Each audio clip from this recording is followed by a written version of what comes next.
ಊರೂರು ಬರ್ಬೇಕು, ದೇವಸ್ಥಾನ ಮುಂದೆ ಕೂತ್ಕೊಬೇಕಂತ ಇಷ್ಟ ಇದೆ, ಬರಕ್ ಭಯ ಆಗ್ತಾ ಇದೆ. ಇವತ್ತು ನನ್ನ ಪರಿಸ್ಥಿತಿ ಹೆಂಗಿದೆ, ನನ್ ತುಂಬಾ ಆಸೆ ಇದೆ ನಿಮ್ಮ ಹತ್ರ ಬರ್ಬೇಕು, ನಾನು ನೋವು ಹೇಳ್ಕೊಬೇಕು ಅಂತ ತುಂಬಾ ಆಸೆ ಇದೆ. ಇವತ್ತು ಕಾಂಗ್ರೆಸ್ ಕೊಡ್ತಾರ ಕಾಟ, ನಮಗೆ ಮಾಡ್ತಾರ ಅನ್ಯಾಯ. ನಮ್ಮೆಲ್ಲ ನಾಯಕರು ಹೇಳ್ತಾರೆ, ನಾನು ಜಗದೀಶ್ ಹೇಳ್ತಿದ್ದೆ, ಎಲ್ಲಾ ಕಡೆ ಊರೂರು ಕೇಳ್ತಾವ್ರ ನಿಮ್ಮನ್ನ ಅಂತ. ಇಷ್ಟು ಕೊಡ್ತೀರಿ ಲೆಟರ್ಗಳು, ಅದ್ ನಿಮ್ಮ ಹಕ್ಕು ಕೊಡ್ಬೇಕು. ಶಾಸಕ ಬಂದಾಗ ಕೊಡ್ಬೇಕು. ಒಂದೇ ಒಂದು ಮನೆ ಪರಿಸ್ಥಿತಿ ಹೇಳ್ತೀನಿ, 2.5 ವರ್ಷ ಆಗಿದೆ ನನಗೆ ಅಲ್ಲ, ತಾಲೂಕಲ್ಲಿ ಆ ಫಿಶಿಂಗ್ 25 ಮನೆ ಬಿಟ್ರೆ, 25 ಮನೆ ಬಿಟ್ರೆ ಇಲ್ಲಿ ತನಕ ಸರ್ಕಾರ ಒಂದೇ ಒಂದು ಮನೆ ಕೊಟ್ಟಿಲ್ಲ.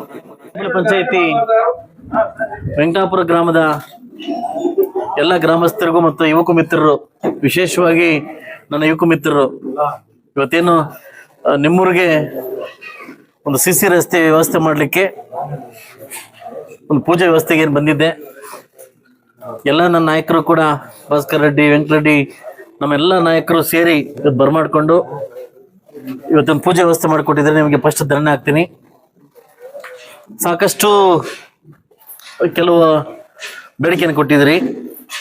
ನಾನು ಕೂತ್ಕೊಂಡು, ನನಗೂ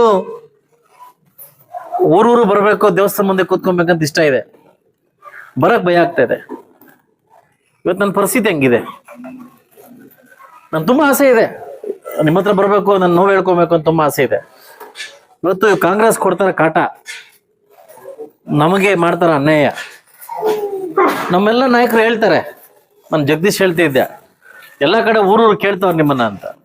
ಇಷ್ಟು ಕೊಡ್ತೀರಿ ಲೆಟರ್ಗಳು, ಅದ್ ನಿಮ್ಮ ಹಕ್ಕು ಕೊಡ್ಬೇಕು.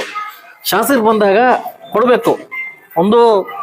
ಒಂದೇ ಒಂದು ಮನೆ ಪರಿಸ್ಥಿತಿ ಹೇಳ್ತೀನಿ, 2.5 ವರ್ಷ ಆಗಿದೆ ನನಗೆ ಅಲ್ಲ, ತಾಲೂಕಲ್ಲಿ ಆ ಫಿಶಿಂಗ್ 25 ಮನೆ ಬಿಟ್ರೆ, 25 ಮನೆ ಬಿಟ್ರೆ ಇಲ್ಲಿ ತನಕ ಸರ್ಕಾರ ಒಂದೇ ಒಂದು ಮನೆ ಕೊಟ್ಟಿಲ್ಲ.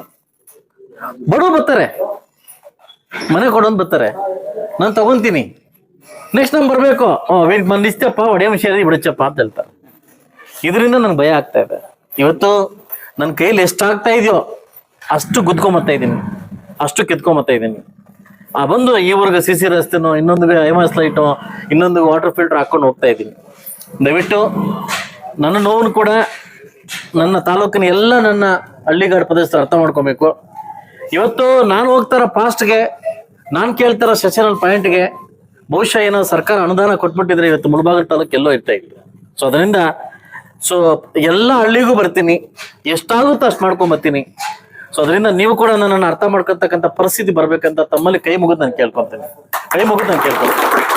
ಯಾರೋ ಇಬ್ರು ಬಾಬಾ ಅವ್ರು ಬಂದ್ರು, ಅಣ್ಣ ಇಲ್ಲೇ ಹಸಿ ಅಂತ ಕೇಳು, ಕೊಡ್ಬೇಕಂತ ಮನ್ಸು ನನ್ಗಿದೆ. ಸರ್ಕಾರದಿಂದ ಒಂದೇ ಒಂದು ಮನೆ ಕೊಟ್ಟಿಲ್ಲ, 2.5 ವರ್ಷ ಆಗಿದೆ.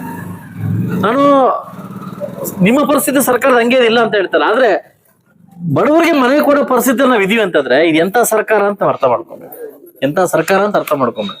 ಸೊ ಅದರಿಂದ ದಯವಿಟ್ಟು ನಾನು ಮತ್ತೆ ನೆಕ್ಸ್ಟ್ ಮಂತ್ 2 months ಆದ್ಮೇಲೆ ಬರ್ತೀನಿ, ಪ್ರತಿ ಹಳ್ಳಿಗೂ ಬರ್ತೀನಿ. ನಾನು ಕೂತ್ಕೊಂಡು ಕುಲಂಕಷವಾಗಿ ನಮ್ಮ ಹತ್ರ ಎಷ್ಟಿದೆ ಅಷ್ಟು ಹಂಚ್ಕೊಂಡು ಹೋಗೋಣ, ನಮ್ಮ ಹತ್ರ ಎಷ್ಟಿದೆ ಅಷ್ಟು ನಾವು ಅದನ್ನ ಹಂಚ್ಕೊಳ್ಳೋಣ ಅಂತ ಹೇಳ್ತಾ ಕೆಲವು ವಿಚಾರ ಊರಲ್ಲಿ ಬಂದು ತಿವರಾತ್ನಳಿಗೆ ಹೋಗಿದ್ದೆ, 300 ಜನ ಸೇರಿದ್ದು ನೈಟು.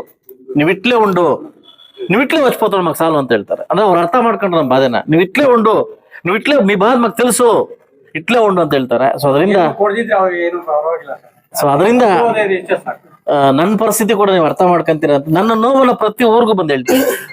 2 ವರ್ಷ ಗುದ್ದಾಡಿದ್ದೀನಿ, ಇಲ್ಲಿ ತನಕ ಎಷ್ಟು ಬಂದಿದೆ ಅಂತ ಶ್ವೇತಪತ್ರ ಹೊಡಿಸ್ತೀನಿ ನಾನು, ಎಷ್ಟು ಬಂದಿದೆ ಮುಳಬಾಗಿಲು ತಾಲೂಕಿಗೆ ಅಂತ. ಸೊ ಅದರಿಂದ ದಯವಿಟ್ಟು ಅರ್ಥ ಮಾಡ್ಕೊಂಡಿದ್ರಿ. ಈ ರೋಡ್ ಹಾಕ್ಸ್ಕೊಡ್ತೀನಿ, ಇನ್ನೇನೇ ಇದ್ರು ಕೂಡ ಆ ದಾರಿ ಒಂದು ಹೇಳಿದರೆ ನಾನು ಈಗಾಗಲೇ ತಹಸೀಲ್ದಾರ್ನ ಮಾತಾಡಿ ಈಗಾಗಲೇ ಬಿಡಿಸ್ತೀನಿ, ಅದನ್ನ ಮಾತಾಡಿ ಅದು ಯಾರೇ ಒತ್ತುವರಿ ಆಗೋದು ಕೂಡ ಆ ದಾರಿನ ಕೆರೆಗೆ ಹೋಗ್ಲಿಕ್ಕೆ ದಾರಿನ ವ್ಯವಸ್ಥೆ ಮಾಡ್ಕೊಡ್ತೀನಿ. ಎಲ್ರಿಗೂ ಒಳ್ಳೇದಾಗ್ಲಿ.